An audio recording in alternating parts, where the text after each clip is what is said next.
V březnu 2017 jsme vyrazili do Mexika. Naše trasa vedla přes Kutnou Horu, Vídeň, New York a Cancún. Po přespání v Cancúnu jsme sehnali místňáky s člunem a vydali se na Isla Mujeres, ostrov žen.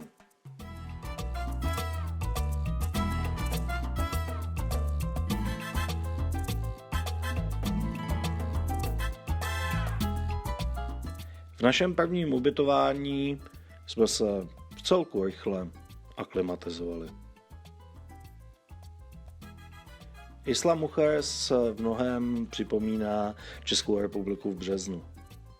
Chybí snad jen déšť, zima, mlha, Zeman, Babiš a Kalousek.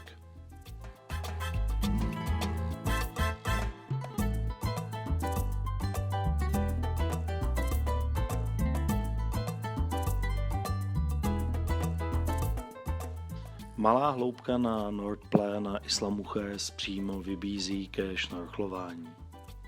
Můžete vidět stovky malých pestrobarevných rybiček a nebo třeba taky metrovou barakudu.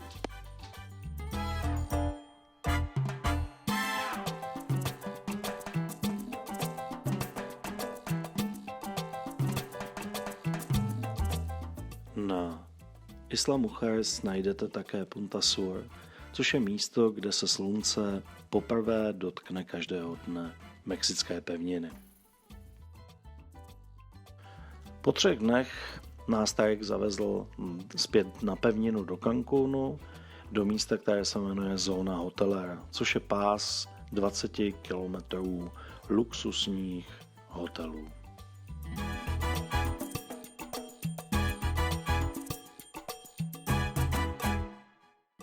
Vypůjčili jsme si auto a vyrazili do vnitrozemí k Chichén Itzá. Před odjezdem z Cancúnu doporučuji natankovat, neboť na místní dálnici více jak 140 km nenajdete jediný sjezd a jedinou benzínku. Na cestě do Chichén Itzá jsme se zastavili ve Valladolidu, což je historické město z první poloviny 16. století, kterému vévodí katedrála San Servacil. U Chichén Itzá jsme se ubytovali v motorestu Dolores Alba. Pozůstatky mayského města Chichén Itzá se staly jedním ze 7 novodobých divů světa. Nejznámější stavbou v Chichén Itzá je Kukulkánova pyramida. Kukulkán je hlavní mayský bůh, je bohem slunce a nebes. Pyramida má čtvercový půdorys a schodiště jsou orientována do 4 světových stran. Během jarní a podzimní rovnodennosti při západu slunce vytváří světlo speciální efekt, díky kterému schody hadů po stranách schodiště vypadají tak, jako by se plazily po boku pyramidy. Mezi lidmi je všeobecně znám pojem mayský kalendář. To, že kalendář hrál svou roli i při stavbě pyramidy, je nesporné, protože každé ze 4 schodišť má 91 schodů, což je 364 a budova na vrcholu pyramidy tvoří 365. tedy 365. den v roce. Další stavbou v Chichén Itzá je velké hřiště.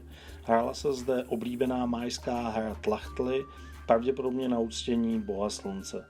Z největší pravděpodobností byl pohřeb buď kapitán nebo celé jedno mužstvo obětováno bohům. Stěny hřiště zdobí reliéfy zobrazující různé výjevy ze hry, včetně stínání hráčů. Nedaleko Chichén Itzá najdete cenoté i Kill, jelikož na Yucatánu chybí povrchová voda, byly cenoté a odpardávna zdrojem pitné vody. Některé cenoté sloužily k rituálním obřadům a i dnes můžete na hladině spatřit prapodivné věci.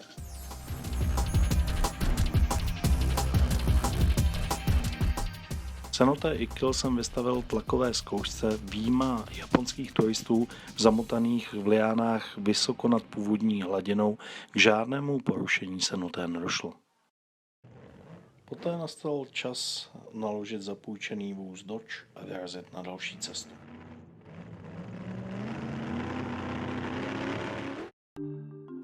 Cílem naší cesty byla další význačná mayská památka Cobá. Mayské město Cobá je výrazně starší než Chichén Itzá. V dobách největšího rozmachu zde žilo až 50 000 obyvatel.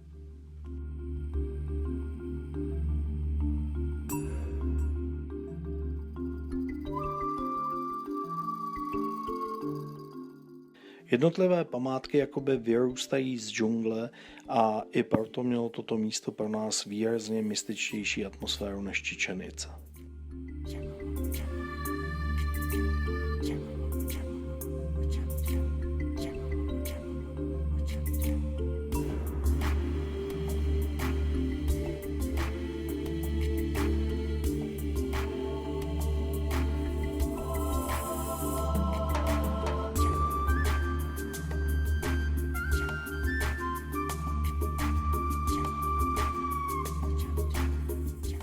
Nejznámějším objektem v Cobá je velká pyramida Nohokmul, která je vystavěna na přírodním kopečku a dosahuje výšky 42 metrů, což ji činí nejvyšší stavbou svého druhu na poloostrově Yucatán.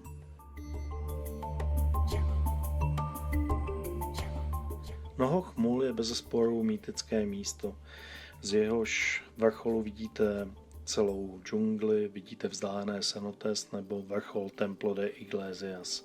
Mohu říct, že v 35 stupňovém vedru jsme navíc na vrcholu viděli všechny svatý.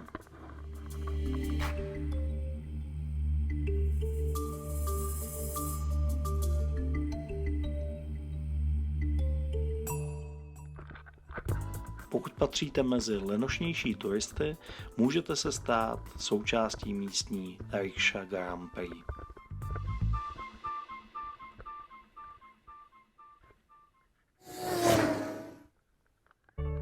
Z Cobá jsme se přesunuli zpět na pobřeží, tentokrát do Tulumu.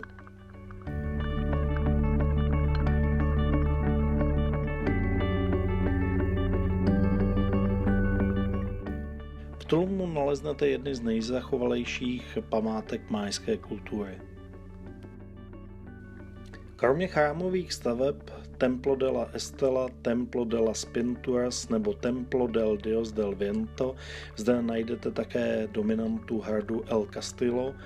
To vše zasazené do až nádherně kýčovité kompozice útesu bílého písku a vln Karibského moře.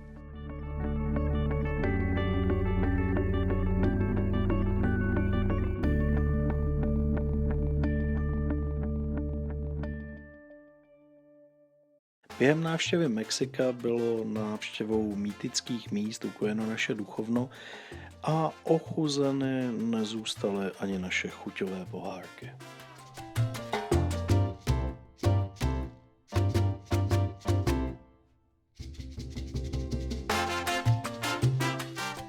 Zatímco jsme si užívali kouzelný kulis mexických restaurací, pro některé z nás se stalo starování soubojem o žvanec. Pro statistiky uvádím, že tento konkrétní mač skončil plichtou.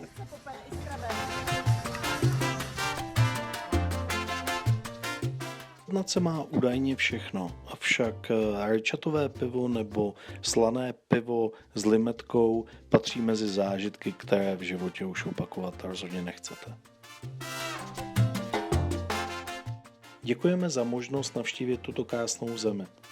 A dáli Bůh, určitě se do Mexika zase rádi vrátíme.